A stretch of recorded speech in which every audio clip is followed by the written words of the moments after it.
অতএব যে জীবনে সেজদা নাই ওই জীবন কুকুরের জীবন। মনে রাখো ছেলেরা, নিজের পরিচয় মিলাইয়া নিও, আত্মপরিচয় মিলাইয়া নিও। তুমি মানুষ না জানোয়ার, তোমার লোকে তুমি বুঝ করে নিও, অসুবিধা নেই। তোমার রাত তোমার কাছে, আমার রাত আমার কাছে, তোমার দিন তোমার কাছে, আমার দিন আমার কাছে, তুমি মিলাইয়া নিও, নিজের পরিচয় মিলাইয়া নেওয়া উচিত। আল্লাহ কোরআনে বলছে ফামাসালুহু কামাসালিল কালব, শাহওয়াত মনের চাহিদা, কামনা বাসনা, মনে যা চায় তাই যে করে, আল্লাহ বলেন এই জিন্দেগি কুকুরের জীবন। অতএব এরপরেও যদি কোনো লজ্জা কারো না হয় তো কি করার আছে? কিছুই করার নেই। কেউ যদি বলে যে মনে মনে যে আমার কুত্তা কক আর শুকর কক, আমার সমস্যা না, আমি বেডি সামুই, আমি নারী দেখবই, ছবি দেখবই, নর্তকী দেখবই, উলঙ্গ ছবি দেখবই আমি, এরপর বিনিময়ে আপনি আমার কুকুর বলেন আর শুকর বলেন, এটা আমার দেখান। আমার শাহওয়াত, আমার মনের চাহিদা, আমার যা ইচ্ছা আমি তা করব, ঠিক আছে, কোনো অসুবিধা নেই। কারো জন্য কেউ আটকায় না, কারো জন্য কেউ থেমে থাকে না, কারো জন্য, কারো মৃত্যুতে পৃথিবী থামে না, কারো জন্মেও পৃথিবী আটকায় না, কোনো সমস্যা নাই। কিন্তু দোস্ত আমার, আমরা প্রত্যেকেই আলাদা আলাদা নিজ নিজ কবরে ফিরে যাব, এটা মনে রাখতে হবে। আলাদা আলাদা নিজ নিজ কবরে ফিরে যাব আমরা, কাজেই একাকী হতেই হবে। একদিন একাকী আল্লাহ তাআলার মুখোমুখি হইতে হবে, সেদিন টের পাবেন, সেদিন টের পাবেন। কোরআন শরীফে আছে আল্লাকুমুত তাকাসুর হাত্তা যুরতুমুল মাকাবির কাল্লা সাউফা তা'লামুন। আল্লাহ বলে, বান্দা দুনিয়ার নেশায় আখিরাত ভুলে গেলা তো মনে রেখো একদিন কবরস্থানেই পৌঁছবা, আর সেদিন আমি আল্লাহ তোমাকে জানাবো আমার প্রতিটা নাফরমানির শাস্তি। আমি জানাবো বান্দা, আমি দেখাবো তোমারে, তুমি দেখবা বান্দা, আমি তোমাকে দেখাবো, আমি তোমাকে বুঝাবো। এজন্য দোস্ত, নওজোয়ান, প্রিয় সাথী, এটা মনে রেখো বাপ, আত্ম উপলব্ধি, আত্মপরিচয়, আত্মসম্মান, আত্মমর্যাদা অনেক বড় সম্পদ। এটা বুঝা যে আমি কে, আসলে আমি একজন মুসলমান, আমার বাবা মুসলমান, আমার মা মুসলমান, আমার বংশ মুসলমান, আমার গোটা মহল্লা মুসলমান, আমি ইমানদারের সন্তান, অথচ আমি এক ওয়াক্ত নামাজ পড়ল না 365 দিনে, খোদার এক বছরে কোনোদিন ফজরের নামাজ পড়ল না। এটা মুসলমানের বাচ্চা? এটা মানুষের বাচ্চা? এইটা জানোয়ার না তো? জানোয়ারটা কেন? এ জানোয়ার না তো জানোয়ার কে? তাই কে জানোয়ার?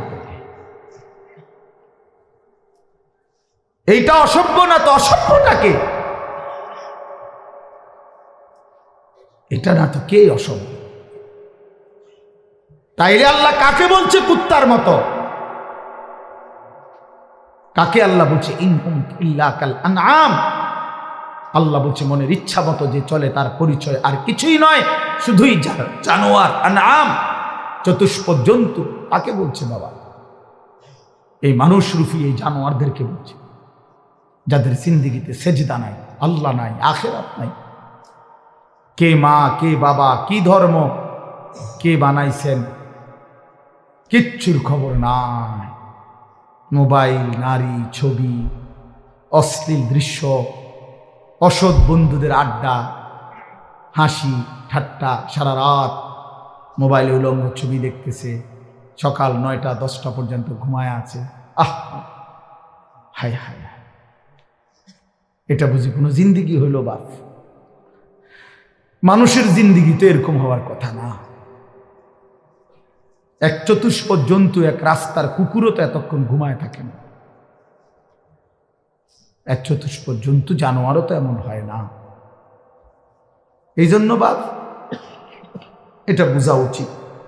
প্রিয় ভাই আমার, ছেলেরা আমার, কোনো একজনও যদি বুঝে থাকো তো তুমি মনে মনে হিসাব মিলাই, তোমার বন্ধুর লগে না, তুমি একা হিসাব মিলাইবা। আসলে আমি কে? কে আমাকে বানাইলেন? কেন বানাইলেন?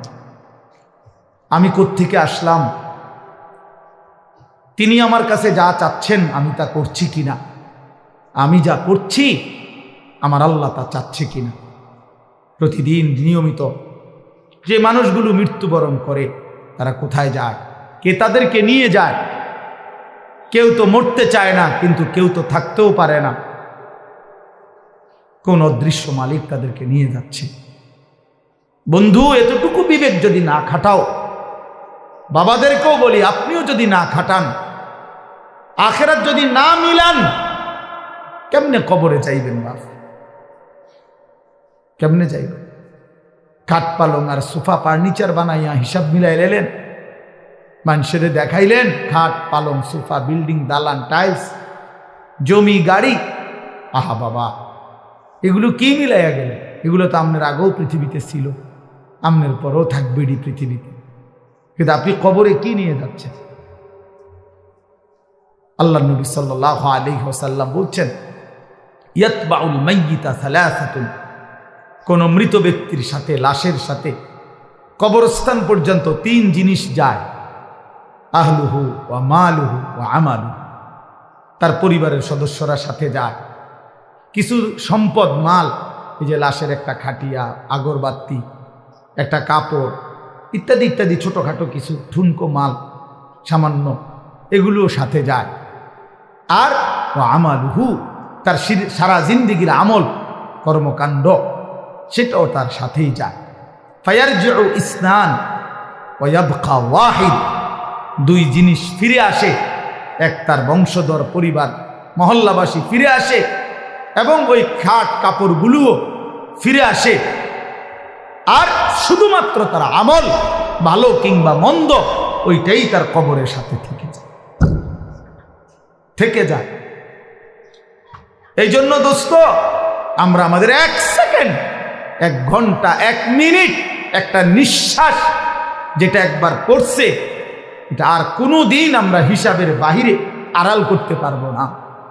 কোরআনুল কারীমের মধ্যে আল্লাহ বলছেন, লা ইউগাদিরু সাগীরাতান ওয়ালা কাবীরাতান ইল্লা আহসাহা, এই ফেরেশতারা ডান কাঁধে বাম কাঁধের, ছোট থেকে ছোট, বড় থেকে বড়, জীবনের প্রতিটা স্পন্দন, প্রতিটা নিঃশ্বাস পর্যন্ত আল্লাহর কসম আমলনামার মধ্যে উঠায় রাখছে।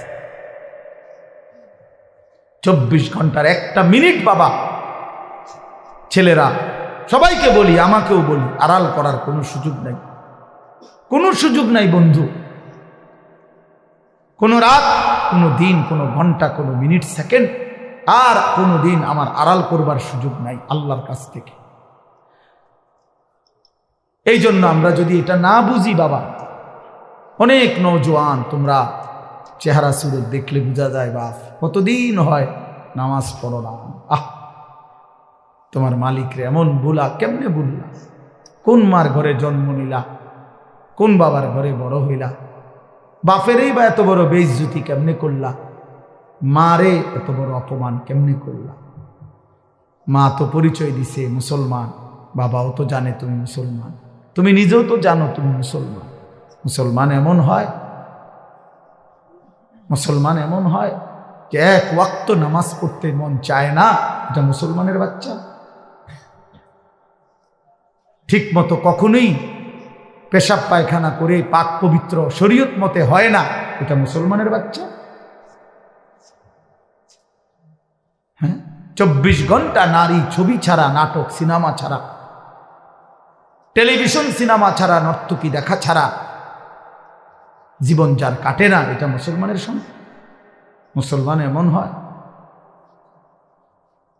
এই জন্য আমার বন্ধু, আমি অনুরোধ করছি প্রত্যেকের কাছে, আমাকেও বলি, আপনাদেরকেও বলি, নওজোয়ান ছেলে তোমাদেরকেও বলি, বা একজন হইলে একজনই মনে রাখো, নিজের হিসাব কইরো বাপ। ওয়ালতানদুর নাফসুম মা কাদ্দামাত লিগাদ, আল্লাহ তাআলা বলছে প্রত্যেকটি প্রাণ প্রতিটা আত্মা আলাদা হিসাব করো, লক্ষ্য করো আজকের দুনিয়া থেকে আগামীকালকের আখিরাতের জন্য কি পাঠিয়েছ। চোখ বন্ধ করলেই মৃত্যু থামবে না, ভুলে গেলেও মৃত্যু থামবে না, না বুঝলেও মৃত্যু থামবে না। বুঝে আসলেও মরে যাবেন, না বুঝলেও মরে যাবেন। চোখ খোলা থাকলেও মরে যাবেন, চোখ বন্ধ থাকলেও মরে যাবেন। হাসলেও মরে যাবেন, কাঁদলেও মরে যাবেন। রাজপ্রাসাদের অট্টালিকায় থাকলেও মরে যাবেন, জীর্ণ কুঠির কুড়ে ঘরে থাকলেও মরে যাবেন। প্রিয় বন্ধু, যেটাকে আড়াল করার কোনো সুযোগ নাই, মৃত্যুকে পাশ কাটবার কোনো সিস্টেম নাই, কোনো সিস্টেম নাই। 7 মহাদেশের মালিকও যদি হয়, 7 রাজার ধনও যদি কেউ পায়, তারপরেও যেহেতু মৃত্যুকে বাদ দেওয়ার আড়াল করবার কোনো সিস্টেম নাই, অতএব প্রস্তুতি নেওয়া এটাই বিবেকবানের উচিত। কারণ যেহেতু আমি মৃত্যুকে আড়াল করতে পারবো না, অতএব মৃত্যুর জন্য প্রস্তুতি নেওয়া এটাই চূড়ান্ত বুদ্ধিমান। কোনো সুযোগ যেহেতু নাই, কোনো সিস্টেম যেহেতু নাই, পৃথিবী সৃষ্টির শুরু থেকে আজ পর্যন্ত যেহেতু এমন কোনো সিস্টেম নাই, অতএব মরতেই হবে। হবে কিনা বাপ বলেন না সবাই, হবে কিনা?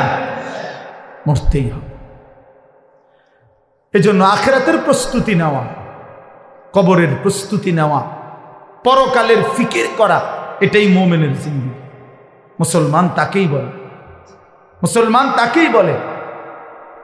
ওই দেখেন ওই অপদার্থ কি করে, কত বড় অসভ্য দেখছেন, আবার হাসে বেয়াদব। এই বেয়াদব এমনই হয়, অসভ্য এমনই হয়। ওই যে বললাম শাহওয়াত, মনের চাহিদা, যে হুজুর তোমার বাপও যদি মানা করে, আমি তো কারো কথাই শুনি না, তুমি হুজুরের কথা শুনবো কিতাম, আমি তো জীবনে কারো কথাই শুনি না, আমার আবার হুজুর কি আর পাবলিক কি, আমি তো চলি আমার মতো করে। বুঝলেন? এই জিন্দেগি, এটাই জীবন। আপনি নিষেধ করবেন, শুনবেন, আমি তো আমার মতো চলি, আমার মতো চলি।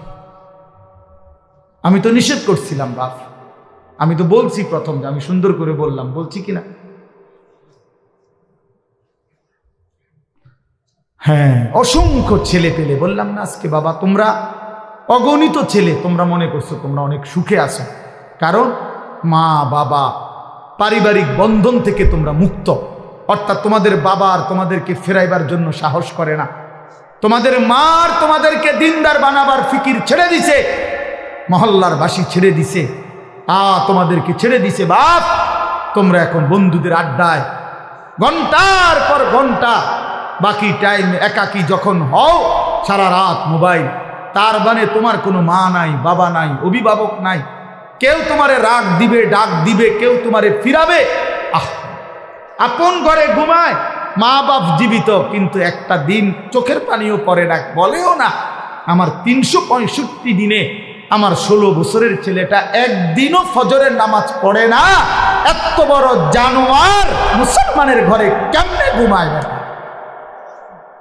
এত বড় জানোয়ার কেমনে ঘুমায় মুসলমানের ঘরে?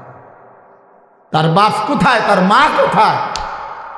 আহা, তার পরিবার এভাবে ভুলে গেল কেমনে? কিরে বাপ,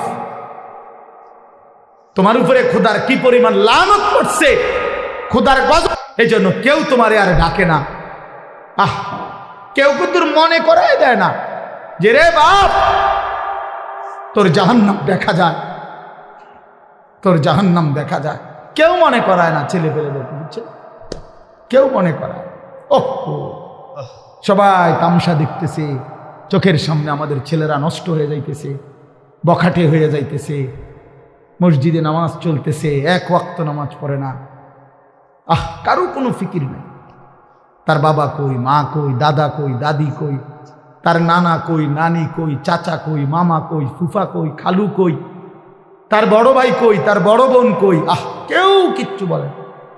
হেইতে হেইতের মতো হাসে, লাফায়, চুল রাখে তার ইচ্ছা মতো, প্যান্ট পরে তার ইচ্ছা মতো, দুপুরের খানা বিকালে খায়, বিকালের খানা রাইতে খায়, সারা রাত, রাতের 3টা বাজে দেখবেন মোবাইলে ছবি দেখতেছে, ভোরবেলা 9টা বাজে গেছে, ঘুম থেকে উঠতেছে না।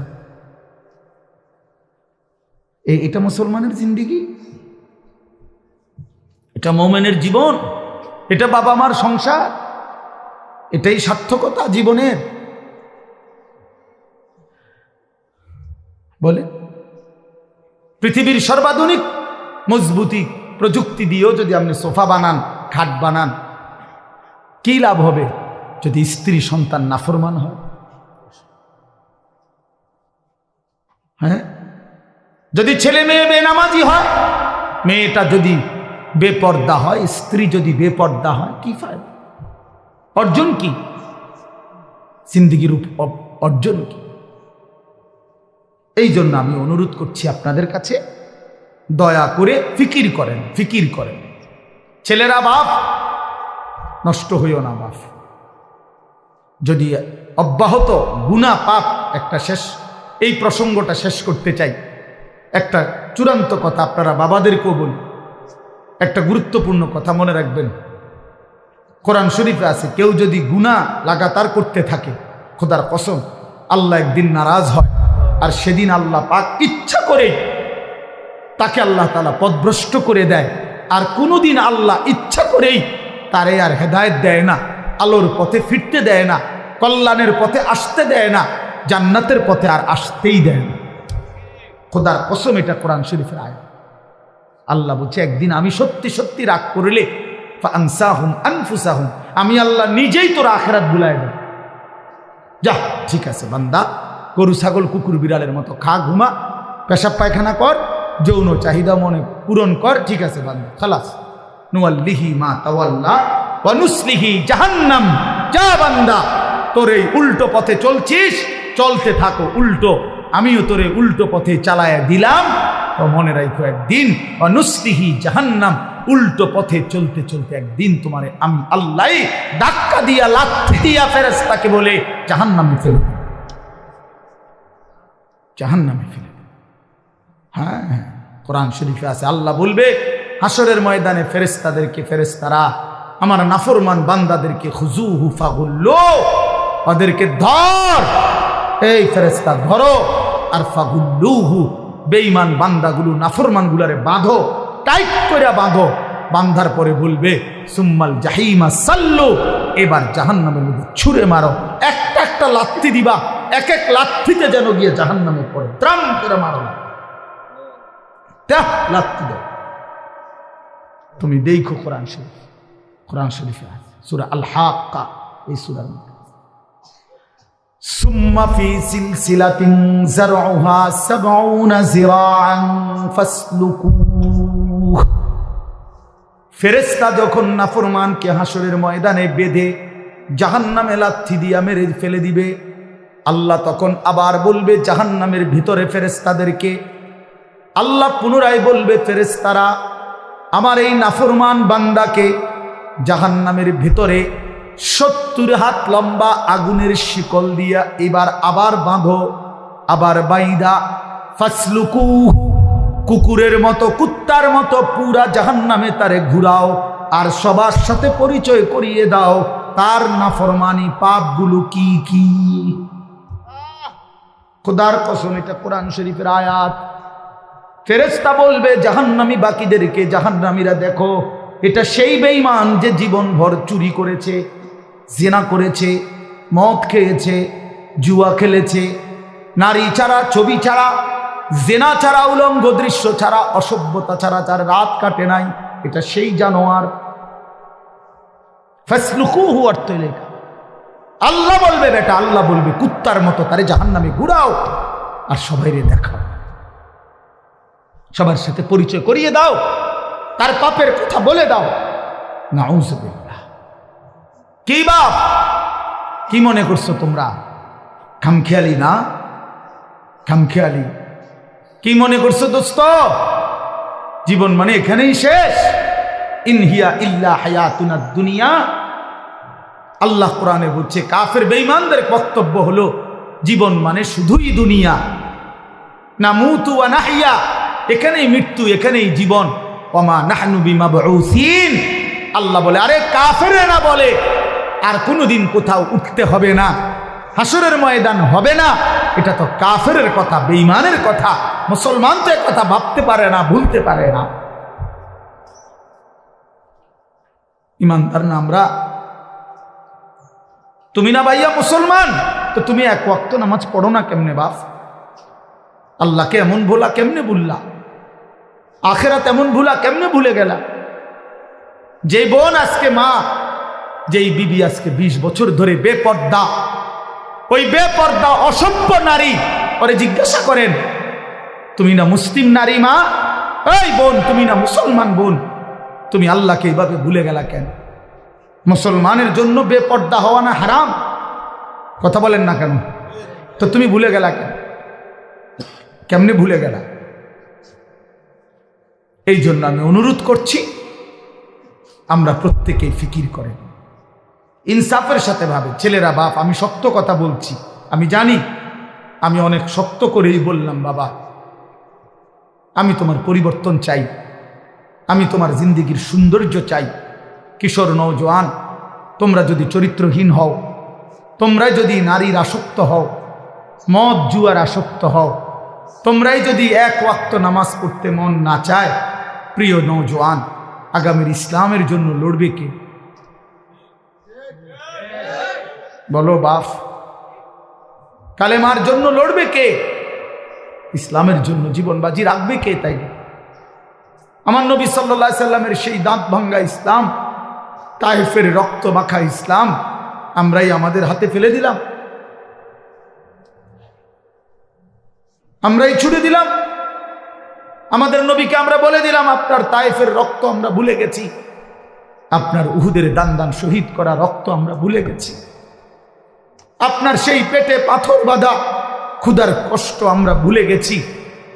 আমরা আপনাকে চাই না, আমরা ইহুদি খ্রিস্টান বেঈমান ফুটবল ক্রিকেটের খেলোয়াড় কিংবা মোবাইলের কোনো নারী নর্তকী, তাকে নিয়েই আমরা পড়ে আছি। আহা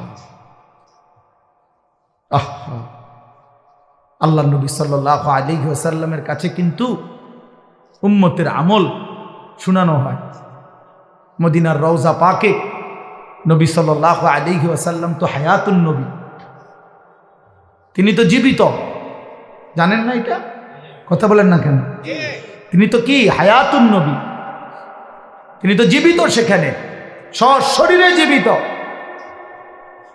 সশরীরে জীবিত। আমি তো রওজা পাকের সামনে যখন প্রথম গেছি জীবনে 2015 সালে, অনেকক্ষণ দাঁড়াইছিলাম আর এই তাকায়া, অনেকক্ষণ পরে বলছি যে আপনি এখানে? আমি সেই ছোটবেলা থেকে নবী আপনার নাম শুনছি,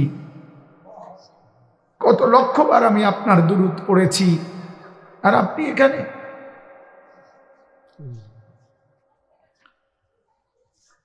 তো আল্লাহ নবী সাল্লাল্লাহু আলাইহি সাল্লামের কাছে উম্মতের আমল নামা শুনানো হয়, ফেরেশতারা শুনায়, আপনার উম্মতের আনিস আজ 1 সপ্তাহ যাবৎ এই করেছে।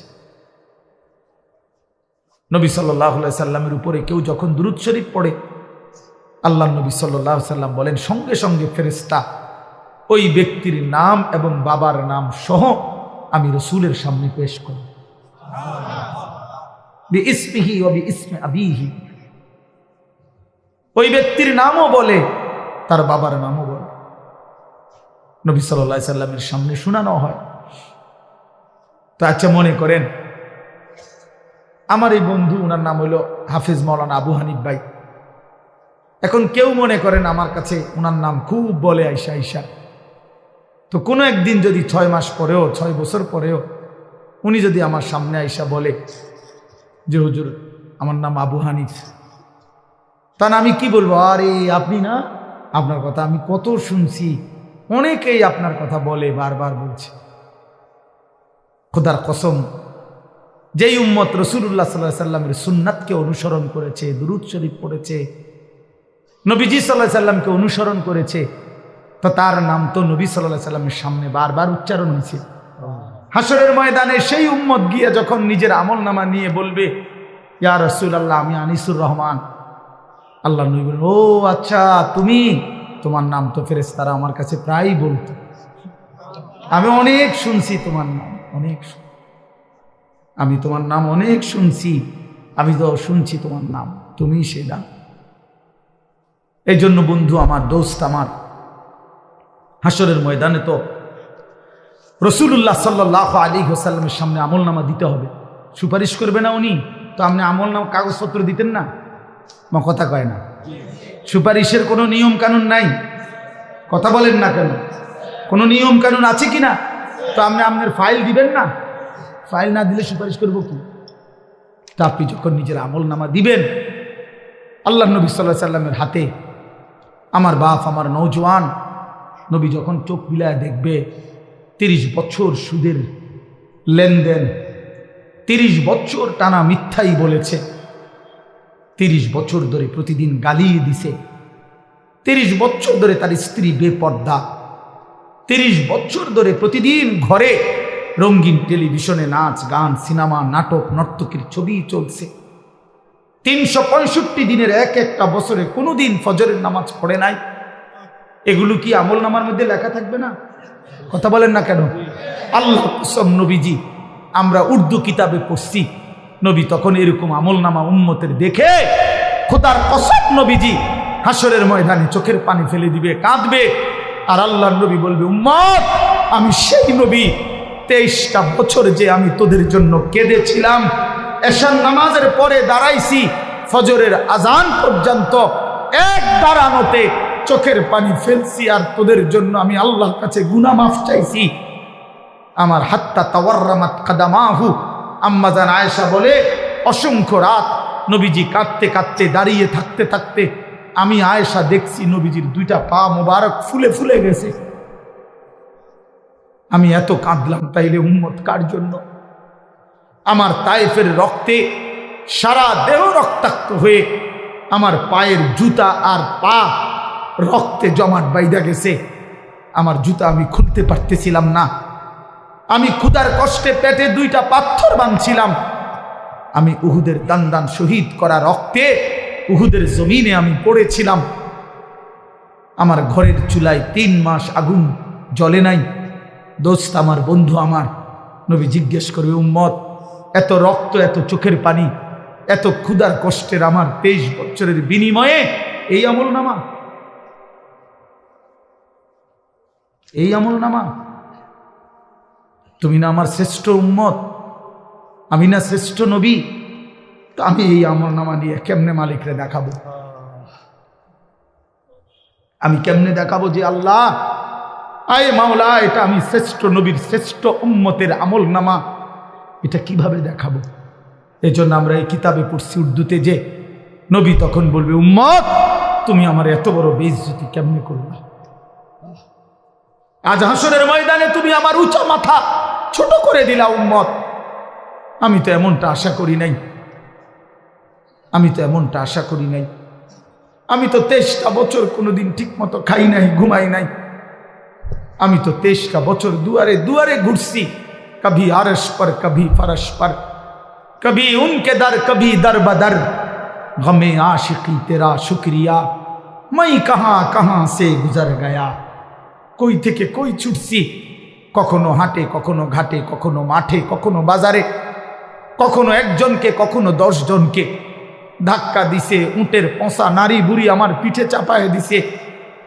আবু লাহাব আমারে গামছা দিয়া ধরে টাইনা কাবা ঘরের সীমানার থেকে টেনে বের করে দিছে। আবু জাহেল আমারে ধাক্কা দিতে দিতে খানায় কাবার সীমানার থেকে বের করে দিছে। আমি এত অপমান সইলাম, এত বেইজ্জতি সইলাম, আমি এত পাথরের আঘাত সইলাম, বিনিময় উম্মত তোদের কাছে আমার এই কলিজা ছেঁড়া রক্ত ভেজা দিন দিয়ে গেলাম, ইসলাম দিয়ে গেলাম, কোরআন দিয়ে গেলাম, সবকিছু এভাবে ছুঁড়ে ফেলে দিছ।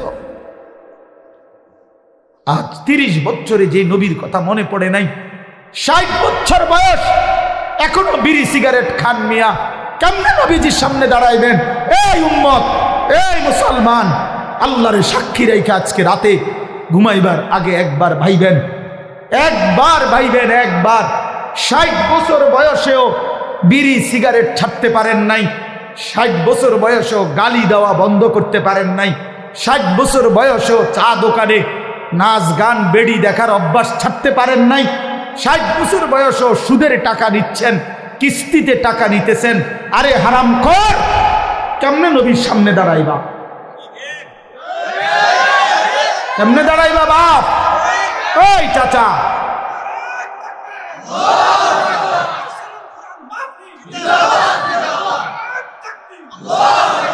কেমনে দাঁড়াইবা বাপ? কেমনে দাঁড়াইবা? চাচা কেমনে দাঁড়াইবেন? কি মনে করছেন সুপারিশ? হাসরের ময়দানে নবীর সুপারিশ কি মামুর বাড়ি নাকি? এটা সাহাবন মনে করছেন আপনি? হ্যাঁ, আপনি কি ভাবছেন এটা? আপনি বিড়ি খাইতে খাইতে বেহেশতে যাবেন গা? হ্যাঁ, আপনি সুদ খাইতে খাইতে বেহেশতে যাবেন গা? আপনি কিস্তি উড়াইতে উড়াইতে বেহেশতে যাবেন গা? খামখেয়ালি মনে করছেন এটা? আখেরাত খামখেয়ালি? খোদার কসম, কোরআন শরীফে আছে ১৬ লক্ষ আম্বিয়া আদম থেকে নবী মুহাম্মদ সাল্লাল্লাহু আলাইহি সাল্লাম পর্যন্ত হাসরের ময়দানের ভয়ে দিবানিশি কাঁদছে। এমন কোন নবী নাই, এমন কোন নবী নাই হাসরের ময়দানে কাঁদছে, হাসরের ময়দানের ভয়ে কাঁদে নাই। এমন কোন সাহাবী নাই যারা হাসরের ময়দানের ভয়ে কাঁদে নাই। এমন কোন আউলিয়া নাই যারা হাসরের ময়দানের ভয়ে কাঁদে নাই। নাহলে আউলিয়া কেরাম কাঁদছে কি লেগে? বাতের লেগে, চিরা বই বনের লেগে কাঁদছে কিসের জন্য? আল্লাহ হাসরের ময়দানে মাফ করে দিয়েন, আখেরাতে মাফ করে দিয়েন, কবরের আযাব মাফ করে দিয়েন, এই জন্য কাঁদে নাই। তো ওনারা কাঁদলেন কেন? ওনারা কাঁদলেন কেন?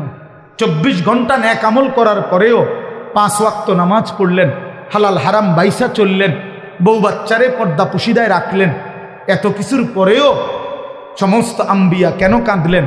সমস্ত সাহাবা কেন কাঁদলেন? সমস্ত আউলিয়াই বুজুর্গানে দিন কেন কাঁদেন? কেন কাঁদেন আপনি বুঝেন না? হাসরের ময়দান খামখেয়ালি?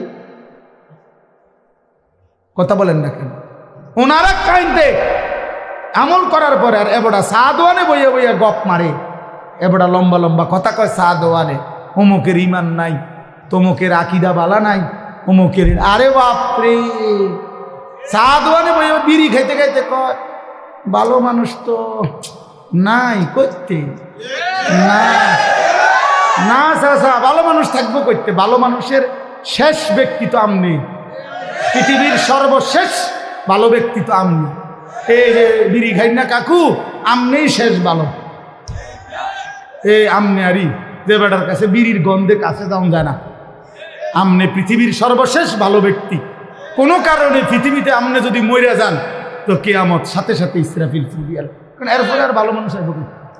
এবারেই তো শেষ, এবারেই তো সাদওয়ানে বইয়ে সিদ্ধান্ত দিয়ে দিছে ভালো মানুষ তো নাই। টেলিভিশন চায়, টেলিভিশনের দিকে তাকায় তাকায় এখন আস্তাগফিরুল্লাহ আস্তাগফিরুল্লাহ। কি তো কি শুরু হলো দেশটার মধ্যে? আমি বলছি একদিন রে চাচা, আপনি যেটি চাইতে আছেন এটি শুরু হয়েছে। কি শুরু হয়েছে মানে? নাটক শুরু হয়েছে, সিনেমা শুরু হয়েছে, আর বেডির নাচ শুরু হয়েছে, আর কি তা? এটা নিয়ে আস্তাগফিরুল্লাহ, টেলিভিশনের দিকে চাইয়া চাইয়া নিয়ে আস্তাগফিরুল্লাহ।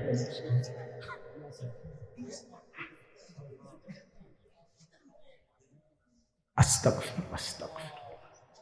কথা শেষ। আমার বলার উদ্দেশ্য হলো, আমি আপনাদের কাছে এতটুকুই বুঝাইতে চাইছি। আমার বাপ আপনাদের সামনে আমার মজার মূল বক্তব্য এটাই, ভাবতে শিখেন। কবর ভুলে গেলে হবে না, পাশ কাটলে হবে না। আপনি পাশ কাটতে যাইতে পারতেন না, এনে যাইতে হবে এটার ভিতরে, ঠিক কিনা বলেন? আরে নওজোয়ান বলো না? তাইলে বন্ধু আমার বাপ, তুমি যেমন পড়ালেখা করছো আমিও পড়ালেখা করছি। আমি জেনারেল লাইনেও পূর্ণ পড়ছি, মাদ্রাসার লাইনেও পুরা পড়ালেখা করছি। এজন্য বন্ধু, আমি সায়েন্স পড়ছি, আমি কুমিল্লা ভিক্টোরিয়া কলেজ থেকে মাস্টার্স পাস করছি, আমি বিজ্ঞান বিভাগ থেকে এসএসসি পাস করছি, দাখিল। অতএব তুমি আমারে অনুরোধ করছি, নওজোয়ান তুমি ভুল করো না, তুমি ভুল করো না। শুধু বাত মাসের হিসাব মিলাইলে হতো না, শুধু একটা চাকরি, একটা ব্যবসা, একটা বিয়া, একটা বিল্ডিং, একটা বিদেশ, বন্ধু আমার একটা মোটরসাইকেল, এতটুকুর হিসাব মিলাইলে হবে না দোস্ত। আমরা মুসলমান, আমাদের আখেরাত আছে, আমাদের কবর আছে। আর আপনারা যারা বাবা আছেন, অভিভাবক, আপনাদের কাছে অনুরোধ, আপনি এই সংসারের দিকে তাকাইয়া দেখছেন, বিল্ডিং করছেন, সোফা বানাইছেন, খাট বানাইছেন, আমার বাপ এতটুকু হিসাব মিলাইয়া মুসলমান কবরে গেলে হবে না। আমার জিফুতের লেগে খাদ্য সংসারে সব করে দিয়ে আইছি। কি করে দিয়ে আসছে? এই সোফা টোফা এডি 20 বছর পরে দেখবেন আপনি আইলে কিচ্ছু নাই। 20 বছরের মাথাত কবর থেকে আইসা যদি দেখেন আমনের বানানো ফার্নিচার, একটা বদনাও, একটা লোডা ঘরের মধ্যে নাই, সব ফালাই দিছে। এগুলো আর এখন চলে না। জিঙ্গাইলে কইব দাদা ঠিক আছে আপনি বানাইছেন যত্ন করে, কিন্তু ওই মডেল এগুলো এখন আর চলে না। এগুলো আমরা ফেলে দিছি আরো 5-7 বছর আগে। যদি আপনি আইবেন জানতাম কবর থেকে, তাহলে না ওই টাঙ্গায় রাখতেন। কথা বুঝছেন? আসলে কি ফেলে দিবে? দুনিয়া ফেলে দেয়, আপনার সন্তানই ফেলে দিবে, আপনার নাতি নাতনি দুনিয়া ফেলে দিবে। অতএব আমাদের জিন্দিগি আখেরাত। আমাদের জিন্দিগি কি বলেন? মোমেনের জীবন আখেরাত, মোমেনের হায়াত আখেরাত, মোমেনের রাত আখেরাত, মোমেনের দিন আখেরাত, মোমেনের হাসি আখেরাত, মোমেনের কান্না আখেরাত, মোমেনের স্বপ্ন আখেরাত, মোমেনের কল্পনা আখেরাত, মোমেনের পরিকল্পনা আখেরাত। অতএব এই আখেরাতের পরিকল্পনাকে সামনে রেখে আমরা আমাদের সামনে মাহে রমজান, এই মাহে রমজানকে সামনে রেখে আর মাত্র 20-21 দিন মাত্র আছে। এই মাহে রমজানকে সামনে রেখে আমি অনুরোধ করছি দয়া করে প্রত্যেকেই ইনশাআল্লাহ, নওজোয়ান ভাই তোমরাও, বাবা বয়স্ক বাবা আপনারাও, পর্দার আড়ালের মা বোন আপনারাও, হাত জোড় করে বলি, আমি আপনাদের ছেলে কারো, আমি আপনাদের কারো ভাই, আপনাদের কারো সন্তান, আপনাদের কারো নাতির বয়সীও হতে পারি আমি আপনাদেরকে অনুরোধ করছি। আর ছেলেরা তোমরা আমার সন্তান, তোমরা আমার ভাই। আমারও তো 15 বছরের সন্তান আছে। অতএব যাদের বয়স 15-16 ধরে নাও তুমি আমার সন্তান। আর এর চাইতে বড় যারা, তুমি আমার ছোট ভাই। আমারও তো ছোট ভাই আছে। আমি চাই না আমার সন্তান নষ্ট হয়ে যাক, আমি চাই না আমার ছোট ভাই বরবাদ হয়ে যাক, আমি চাই না আমার বাপ চাচা দাদা জাহান্নামী হোক। এই আশা নিয়ে আমি অনুরোধ করলাম, মাহে রমজানকে সামনে রেখে চলেন গুনাহ ছেড়ে দিন। হিম্মত করি বাপ, ছেলেরা বলো না বাবা, একটা মজবুত সিদ্ধান্ত নিয়া নারী, ছবি, অশ্লীলতা, মোবাইলের আসক্তি, নারীর আসক্তি, মদ, জুয়া, নাচ গান বন্ধু ছেড়ে দাও। হিম্মত করো, তুমি পারবা ইনশাআল্লাহ, তুমি পারবা। বাবা চাচাদেরকে বলি হারাম রোজগার ছেড়ে দেন, বিড়ি সিগারেটের অভ্যাস ছেড়ে দেন, চা দোকানের আড্ডা ছেড়ে দেন। মা বোনদেরকে অনুরোধ করি বেপর্দার জিন্দিগি ছেড়ে দিয়ে সিদ্ধান্ত নেন এবারের রমজান গুনাহমুক্ত রমজান। বলেন ইনশাআল্লাহ, এবারের রমজান বন্দেগীওয়ালা রমজান। আল্লাহ বলবে বান্দা ঠিক আছে, যদি 30 দিন গুনাহ থেকে বাঁচতে পারো, 30 দিন যদি আমার বন্দেগীতে ইবাদতে লেগে থাকতে পারো, আল্লাহ বলে বান্দা ওয়াদা দিলাম লাআল্লাকুম তাত্তাকুন, 30 দিনেই তোমারে 1 মাসে মুত্তাকি বানায়া ঈদের দিন জান্নাতের ফ্লাইটে উঠায় দেব। 1 মাসেই জান্নাতি, 1 মাস। একটা রমজান তুমি 30টা দিন গুণনা আমারে সময় দাও, 31 দিন লাগবে না বান্দা, ভাল লাগলে 29 দিনেই আমি রেজাল্ট দিলাম। 30 বা 29 বান্দা কথা এক কথা, তুমি আমার হুকুম মানবা, আমি তোমারে মুত্তাকি বানিয়ে দেব, 30 দিনেই জান্নাতি বানায় দেব। এই জন্য মাহে রমজান জান্নাতের মাস, মাহে রমজান আখিরাতের মাস, মাহে রমজান নিজের জীবন সাজিয়ে তুলবার মাস। এই জন্য আমরা চেষ্টা করব তো ইনশাআল্লাহ। কিশোর নওজোয়ান 5 ওয়াক্ত নামাজ পড়ো, চরিত্রহীনতা ছেড়ে দাও বাপ। আমি অনুরোধ করছি তোমরা যারা নওজোয়ান, 30 বছরের নিচে তোমরা যারা নওজোয়ান, আমার শেষ অনুরোধ, তোমরা যারা 30 বছরের নিচে তোমাদের বয়স, তোমরা যদি হিম্মত করো, তোমরা যদি ফজরের নামাজ সহ 5 ওয়াক্ত নামাজ পড়ো, ইনশাআল্লাহ আমরা আশা করি আগামীর ইসলামের পতাকা তোমাদের হাতে উঠবে ইনশাআল্লাহ। সারা পৃথিবীতে কালেমার পতাকা উঠবে ইনশাআল্লাহ।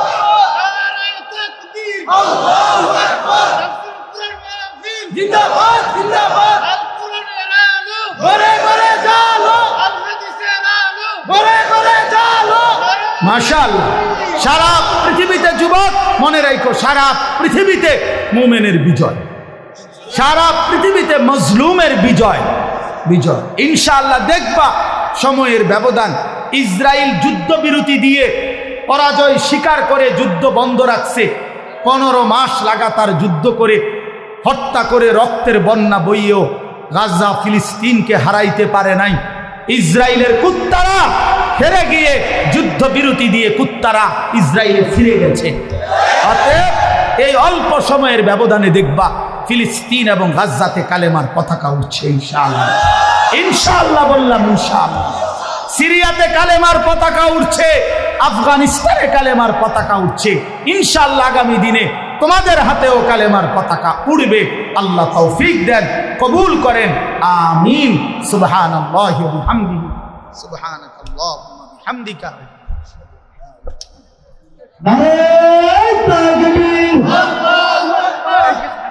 দান করেন। মূলত আল্লাহর কথা বলতে পারা এটাই সৌভাগ্য। কম হোক বেশি হোক, অল্প জনের সামনে হোক আর বেশি জনের সামনে হোক। আবার আল্লাহর কথা শুনতে পারা এটাও সৌভাগ্য। আল্লাহর কথার জন্য ইন্তজাম করা এটাও সৌভাগ্য।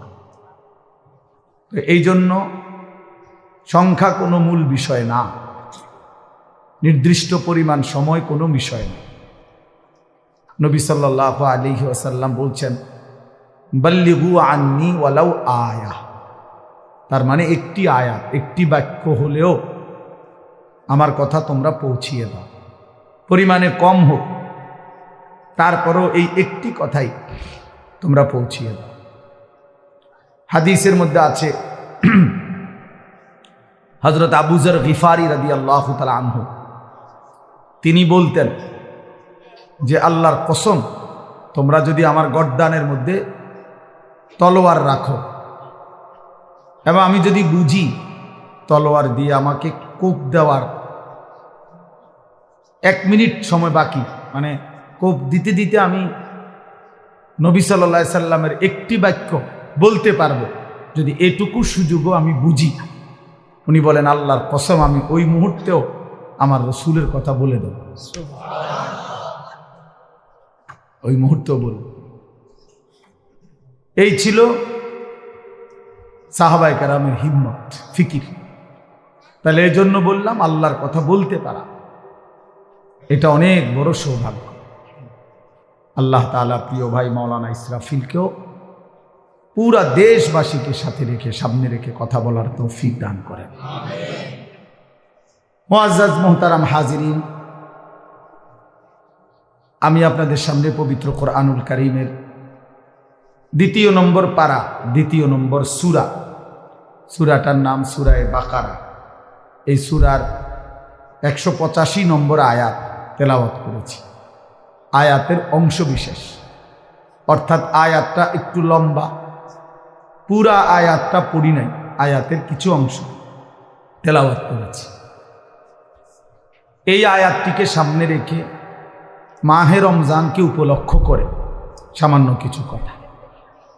কিশোর নওজোয়ান যত ছেলে আছো বাপ, আমার অনুরোধ ভাইয়া, একদম ঘড়ি ধরা অল্প কিছুক্ষণ সময় আমি কথা বলবো ইনশাআল্লাহ, চেষ্টা করব।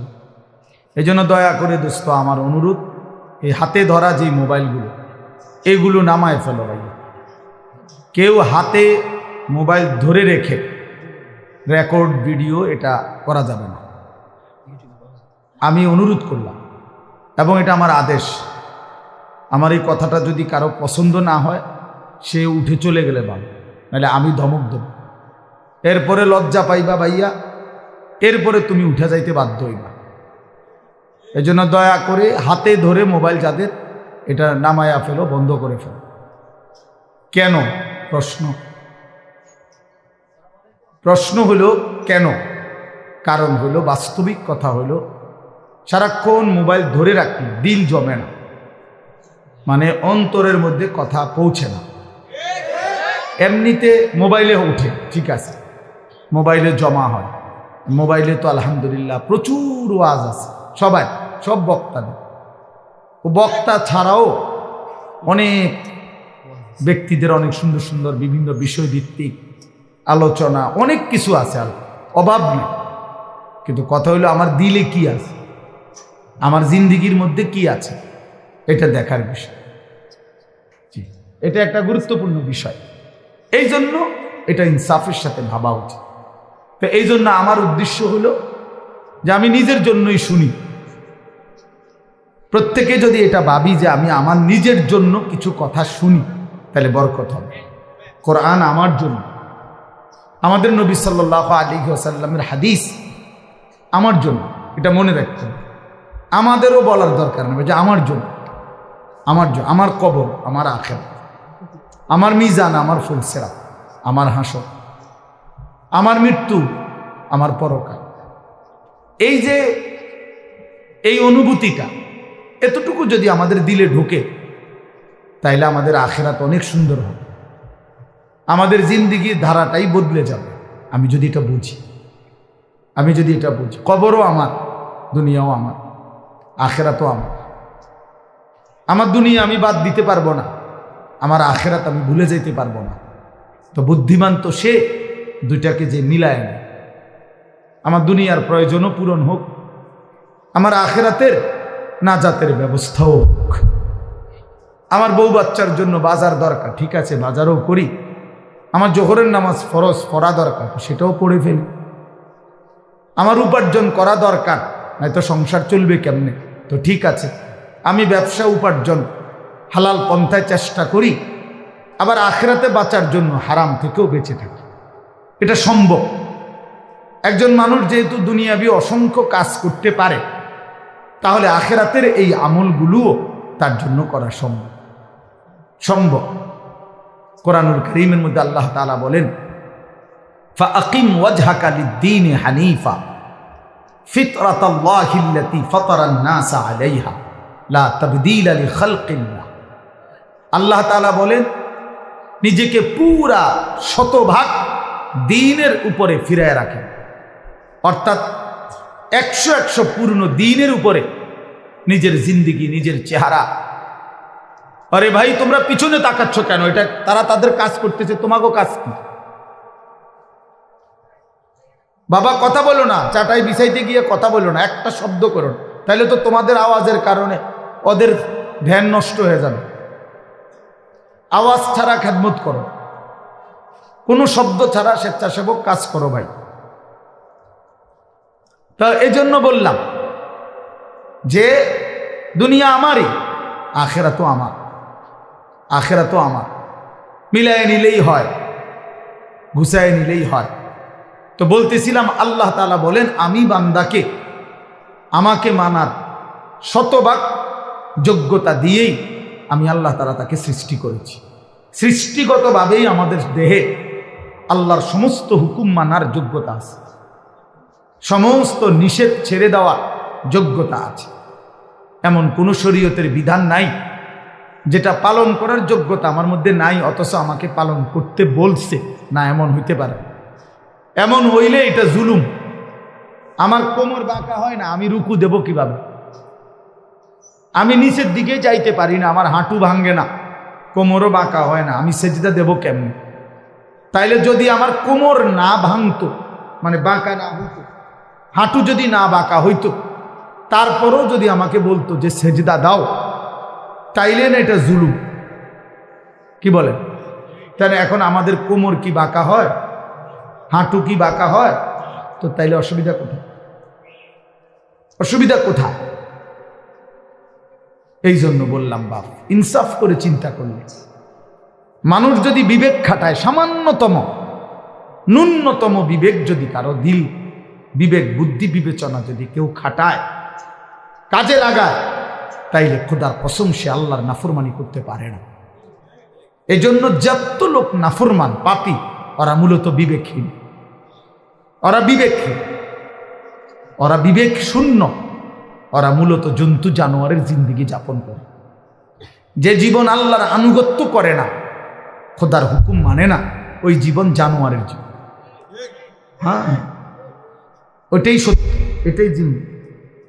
যে জীবন মনের ইচ্ছা মতো চলে, যা মন চায় তা, এটা জানোয়ারের জীবন, এটা কুকুরের জীবন। হ্যাঁ, কোরআন শরীফে আছে। আল্লাহ তাআলা বলছেন ওয়াত্তাবা হাওয়াহু ফামাথালুহু কামাথালিল কালব। সূরা আরাফের মধ্যে আল্লাহ বলে, মনের ইচ্ছা মতো যে চলে, আমার মনে যা চায় তা, কিসের নামাজ, কিসের আল্লাহ, কিসের রাসূল, কিসের কবর আখেরাত, হুজুরদের কথা বাদ দাও বেটা, আমার মনে যা চায়, আমার যখন যেটা ভাল লাগে এটাই করব। মন চাইলে ঘুমাবো, মন চাইলে সজাগ থাকবো, মন চাইলে হাসে, মন চাইলে কাঁদে। এই যার যখন যা মন চায় তাই করে। আল্লাহর বিধান, রাসূলের বিধান, কোরআনের বিধান যে অনুসরণ করে না, খোদার কসম আল্লাহ বলছে ফামাসালুহু কামাসালিল কালব, তার উদাহরণ আল্লাহ বলেন কুত্তার মতো। কুত্তার মতো, এটা কুত্তা, এটা কুত্তা। কামাসালিল কালব অর্থ হল কুত্তা, কালবুন অর্থ কুত্তা, কুকুর।